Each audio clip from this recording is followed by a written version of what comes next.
উৎপাদনের অন্যতম শীর্ষ জেলা মুন্সিগঞ্জে হিমাগারগুলোতে পর্যাপ্ত মজুদ সত্ত্বেও সিন্ডিকেট আর মধ্যস্থভোগীদের দৌরাত্মে ৭৫ থেকে ৮০ টাকা কেজি দরে আলু কিনতে বাধ্য হচ্ছেন ভোক্তা। সবশেষ খবর জানতে মুন্সিগঞ্জের আলুর বাজারে আছেন রিপোর্টার নাসিরুদ্দিন উজ্জ্বল। আমরা সরাসরি যাচ্ছি তার কাছে। উজ্জ্বল, ৫৮টি হিমাগারে ৪২,৩২০ মেট্রিক টন আলু এখনো কিন্তু মজুদ রয়েছে।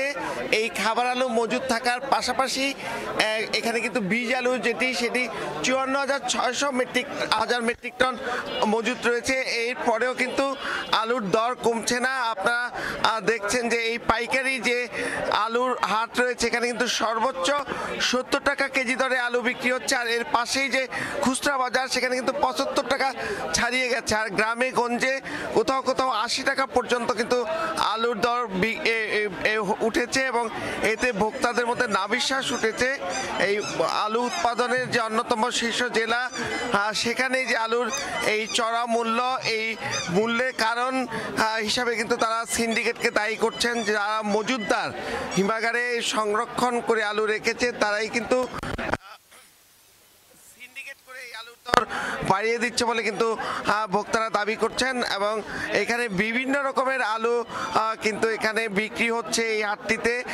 এছাড়া যে এখানে আলু মৌসুম শুরু হয়েছে, পুরো দমে কিন্তু এখানে আলু রোপণ শুরু হয়ে গেছে। ৩৪,৩৬৫ হেক্টর জমি টার্গেট নিয়েছে। এরই মধ্যে কিন্তু ১৮৮ হেক্টর জমিতে আলু রোপণ হয়েছে এবং গেল বছর কিন্তু এখানে ১০,৩৬,০০০ মেট্রিক টন আলু উৎপাদন হয়েছে। এবং এই যে বিপুল পরিমাণ আলু উৎপাদন হওয়ার পরেও কৃষক পর্যায়ে কিন্তু এর সুফল পাচ্ছে না। তাদের যে উৎপাদন কস্ট সেই পরিমাণে কিন্তু এই আলু উঠানোর পরপরই তারা পুঁজির অভাবে বিক্রি করে ফেলছে। এবং এখন যে হিমাগারগুলোতে আলু সংরক্ষিত রয়েছে সেগুলো কিন্তু বড় বড় যারা পুঁজিবাদী তাদের হাতে চলে গেছে এবং তারাই নির্ধারণ করছে আলু দাম কি হবে। এখানকার যে কৃষি বিপণন কর্মকর্তা যিনি বাজার মনিটরিং এর দায়িত্বে আছেন তিনি বলছেন যে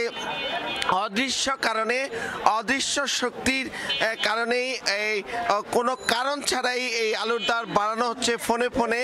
এবং মোকামের সঙ্গে হিমাগার কেন্দ্রিক যে সিন্ডিকেট আছে, ব্যাপারীরা রয়েছে, তারাই নির্ধারণ করে দিচ্ছেন যে আলুর দর কি হবে। এবং এখানে যেই আলুটি পাইকারি ৭০ টাকা কেজি দরে বিক্রি করা হচ্ছে তারা বলছেন এটি তারা হিমাগার থেকে ৬৫ টাকা কেজি দরে কিনে নিয়ে এসছেন।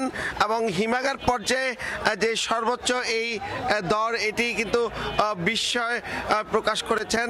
এবং আরও যেগুলো নিম্নমানের আলু রয়েছে সেগুলো কিন্তু তারা বলছেন কোনোটা ৬২ টাকা পাইকারি কিনেছেন, কোনোটি ৫৯ টাকা পাইকারি কিনেছেন।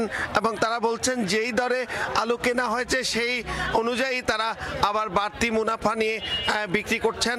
এবং এই যে হাত বদলে আরও দাম বেড়ে যাওয়া, এগুলো কোনো কিছুই কিন্তু নিয়ন্ত্রণ করতে পারছে না বাজার মনিটরিংয়ের দায়িত্বে যারা রয়েছেন। এবং মনিটরিংয়ের দায়িত্বে থাকা কর্মকর্তারা বলছেন তারা সাধ্য অনুযায়ী চেষ্টা করছেন, কিন্তু এই যে সিন্ডিকেট যারা হিমাগারে আলুগুলো মজুত রেখেছেন এবং আলুর দলিলের যে যারা মালিক তারাই এখন এত শক্তিশালী হয়ে পড়েছে যে তারা সেটিকে ভাঙতে পারছেন না। আর যার কারণে ভোক্তাদের এই নাভিশ্বাস।